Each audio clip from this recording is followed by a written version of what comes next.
1916 ஆண்டு நவம்பர் 20 சென்னை வேப்பேரி பகுதியில இருக்கிற திரு எத்திராஜலு முதலியார் அவர்களோட வீட்டுல doctor Natesanar, doctor TM Nair, Pitti Thiyagarayar, Panagalarasar, Diwan Bahadur MC Raja, doctor Muhammad Usman Sahib, AB Patro, Madurai TM Subramania Mudaliar, Rao Bahadur Venkatareddy, Rao Bahadur O Thanikachalam Chetty மற்றும் பல தலைவர்கள் கூடி ஒரு ஆலோசனை செஞ்சாங்க.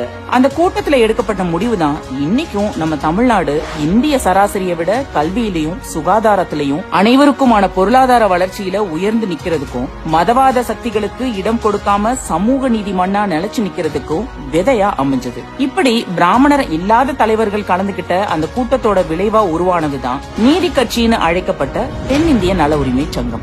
விவசாயிகளாகவும், நெசவாளிகளாகவும், கைத்தொழில் செய்யறவங்களாகவும், சலவை தொழிலாளர்களாகவும், மீனவர்களாகவும் இருந்து உழைக்கிற மக்களை சாதியையும் சாத்திரத்தையும் காட்டி ஓரங்கட்டி கல்வி, வேலை வாய்ப்பு போன்ற பல உரிமைகளை மறுத்து உயர் சாதிக்காரங்க மட்டுமே அதிகாரம் செலுத்தின நிலைமை தான் இருந்துட்டு வந்துச்சு. 1901 இருந்து 1910 வரைக்கும் சென்னை மாகாணத்துல படிச்ச பட்டதாரிங்க 5709 பேர். அந்த 5709 பேர்ல 4074 பேரு, அதாவது 71% பேரு பிராமணர்கள் தான். 1910 இருந்து 20 வரைக்குமான காலகட்டத்துல பொதுப்பணித்துறையில 74% பேரும், வருவாய்த்துறையில 50% பேரும், நீதித்துறையில 66% பேரும், கல்வித்துறையில 79% பேரும் பிராமணர்களாகவே இருந்தாங்க.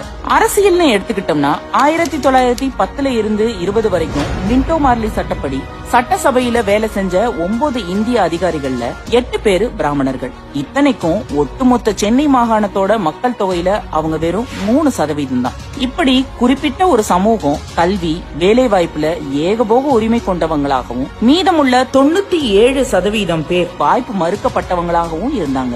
இந்த ஏற்றத்தாழ்வை நீக்கி எல்லா சமூகத்தையும் சேர்ந்த மக்களுக்கும் சம வாய்ப்பும் சம உரிமையும் வாங்கி கொடுக்க பிராமணர் அல்லாத தலைவர்களால உருவாக்கப்பட்டதுதான் நீதி கட்சி. மக்களோட உண்மையான தேவைகளை புரிஞ்சுக்கிட்டு அதை நிறைவேற்றி கொடுக்கணுங்கிற அடிப்படையில நீதி கட்சி தேர்தல் அரசியல்ல பங்கெடுத்தாங்க. நீதி கட்சி ஆட்சி நடந்த 13 வருஷம் தான் இன்னைக்கும் நாம பாக்குற தமிழகத்தோட வளர்ச்சியை தீர்மானிச்சது அப்படின்னு ஆணித்தரமா சொல்லலாம். அரசு அதிகாரத்துல எல்லா சமூக மக்களுக்கும் பிரதிநிதித்துவம் கொடுக்கறதுக்காக வகுப்பு வாரி இடஒதுக்கீடு, ஐரோப்பிய அமெரிக்க நாடுகள்ல கூட பெண்களுக்கு வாக்குரிமை இருந்திடாத காலகட்டத்துல ஆண்களைப் போலவே பெண்களுக்கும் வாக்குரிமை அளிக்கணும் அப்படிங்கிற மசோதாவை கொண்டு வந்தது. பஞ்சமர்னு புழக்கத்துல இருந்த தாழ்த்தப்பட்ட மக்களோட அடையாளத்தை ஆதி திராவிடர்னு மாத்தினது. இந்தியாவுக்கே முன்னோடியா கோவில் சொத்துக்களை பாதுகாக்க அறநிலையத்துறையை உருவாக்குனது. பிற்படுத்தப்பட்ட மற்றும் தாழ்த்தப்பட்ட சமூகத்தை சேர்ந்தவங்க மருத்துவர் ஆகிறத தடுக்கணுங்கிறதுக்காக மருத்துவ படிப்புக்கு சமஸ்கிருதம் தெரிஞ்சிருக்கணும் அப்படிங்கிற பொருத்தமில்லாத விதியை ரத்து செஞ்சது. தாழ்த்தப்பட்டவங்க, மீனவர்கள் மற்றும் கள்ளர் சமுதாய முன்னேற்றத்துக்காக லேபர் கமிஷனரை நியமிச்சது.